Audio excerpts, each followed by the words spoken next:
భూభారతి చట్టం పేదల పాలిట గొప్ప వరమని తెలంగాణ రాష్ట్ర ప్రభుత్వ విప్ పాలేరు ఎమ్మెల్యే బీర్ల ఐలయ్య అన్నారు. యాదాద్రి భువనగిరి జిల్లా బొమ్మల రామారం మండల కేంద్రంలో తెలంగాణ రాష్ట్ర ప్రభుత్వం ప్రతిష్టాత్మకంగా రూపొందించిన భూభారతి చట్టంపై అవగాహన కార్యక్రమాన్ని నిర్వహించారు. ఈ కార్యక్రమంలో ముఖ్య అతిథిగా తెలంగాణ రాష్ట్ర ప్రభుత్వ విప్ పాలేరు ఎమ్మెల్యే బీర్ల ఐలయ్య ముఖ్య అతిథిగా హాజరయ్యారు. వీరితో పాటు యాదాద్రి భువనగిరి జిల్లా collector Hanumantha Rao, additional collector Veera Reddy, గ్యారీ, ఆర్డీఓ కృష్ణారెడ్డి హాజరయ్యారు. ఈ కార్యక్రమంలో అంబేద్కర్ విగ్రహానికి పూలమాలలు వేసి ఘనంగా నివాళులు అర్పించారు. అనంతరం జ్యోతి ప్రజ్వలన నిర్వహించి భూభారతి చట్టం పోస్టర్ ని ఆవిష్కరించారు. ఈ సందర్భంగా ఎమ్మెల్యే బీర్ల ఐలయ్య మాట్లాడుతూ భూభారతి చట్టం రైతుల చట్టమని, భూ వివాదాల శాశ్వత పరిష్కారానికి తెచ్చిందే భూభారతి చట్టం అన్నారు. ప్రతి వ్యక్తికి ఆధార్ లాగా ప్రతి భూమికి భూదారని తెలిపారు. భూ రికార్డులను మోసపూరితంగా మార్చి ప్రభుత్వ భూదాన్ అసైన్డ్ దేవాదాయ భూములను ఎవరైనా పట్టా చేసుకుంటే వాటిని రద్దు చేసేలా CCLAకి అధికారులు ఉంటాయన్నారు. కొత్త చట్టంలో అప్పీలు వ్యవస్థ తెచ్చామని, ఎవరి భూమి అయినా వేరే వాళ్లకు తప్పుగా నమోదైతే MRO, RDO చేసి కలెక్టర్ కు అప్పీలు చేసుకుని పరిష్కరించుకోవచ్చన్నారు. ప్రతి గ్రామానికి గ్రామ పరిపాలన అధికారులను నియమించడంతో రైతులకు అన్ని సేవలు గ్రామంలోనే అందుతున్నాయన్నారు. రెవెన్యూ వ్యవస్థను బలోపేతం చేసి రైతులకు, ప్రజలకు అన్ని సేవలు అందించేలా ఉపయోగపడుతుందన్నారు. ధరణి వల్ల రైతులు, భూ యజమానులు ఎదుర్కొంటున్న సమస్యలన్నింటికీ రేవంత్ రెడ్డి ప్రభుత్వం తీసుకొచ్చిన కొత్త ROR చట్టం భూభారతితో సులభంగా పరిష్కారం అవుతుందన్నారు. ధరణి రిజిస్ట్రేషన్ లో పొరపాటు జరిగినా సరిదిద్దుకునే అవకాశం ఉండేది కాదని, రైతుల, పేదల కోర్టు చుట్టూ తిరగాల్సి వచ్చేదన్నారు.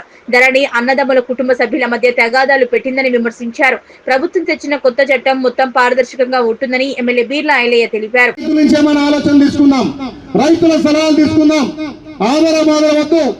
రైతు నమ్ముకున్నటువంటి బతికేటువంటి భూమి మీద ఆ రైతుకు సర్వ అధికారం ఉండాలని చేస్తున్నాడు. కాబట్టి ఇది భూభారతి చాలా మన పేద రైతులకు, బడుగు బలైన వర్గాలకు అందరికి కూడా అవకాశం ఉండే విధంగా ఈ భూభారతి చేయడం తెచ్చినాం.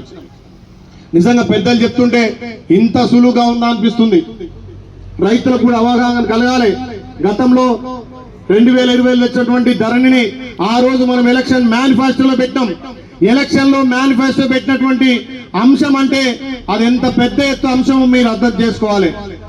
మేము ఆ రోజు చెప్పినాం, ప్రతి మీటింగ్ లో మీరందరి సహాయ సహకారాలతోటి ప్రజాపాలన అధికారం రాగానే ధరణిని బంగాళాఖాతం లేస్తని చెప్పినాం. ధరణి బంగాళాఖాతంలో కలిపి మీ అందరికీ, రైతులందరికీ సులభతరంగా అవగాహన ఉండే విధంగా, సులభతరంగా మీ పనులే విధంగా ఇలా భూభారతి తెచ్చాం. కాబట్టి దాని మీద పెద్ద ఎత్తున అవగాహన కల్పించినటువంటి మా అధికారులకు నిజంగా కూడా ప్రత్యేకంగా ధన్యవాదాలు. ఇలా మండల స్థాయిలో అవగాహన అవుతుంది.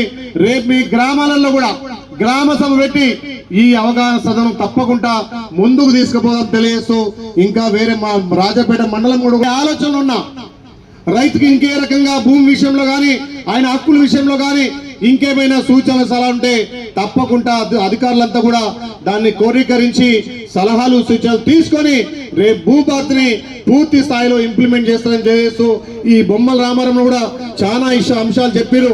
గతంలో అంశాలను కూడా తప్పకుండా పరిగణ తీసుకొని రైతులకు మేలు చేసే విధంగా, ఆ భూమిపై సర్వ హక్కులు మీకుండే విధంగా ఈ భూభారతి తెచ్చినందుకు రాష్ట్ర ప్రభుత్వానికి మళ్ళొక్కసారి గౌరవ ముఖ్యమంత్రి రేవంత్ రెడ్డి గారికి, రెవెన్యూ శాఖ మంత్రులు పొంగులేటి శ్రీనివాస్ రెడ్డి గారికి ధన్యవాదాలు తెలియజేస్తున్నా. ఈ అధికారులు ఇంత పెద్ద ఎత్తున ఈ సమావేశం నిర్వహించి దీనికి సహకరించినటువంటి మా తహసీల్దార్ గారికి నిజంగా కూడా ప్రత్యేకంగా ధన్యవాదాలు తెలియజేస్తాం. Thank you.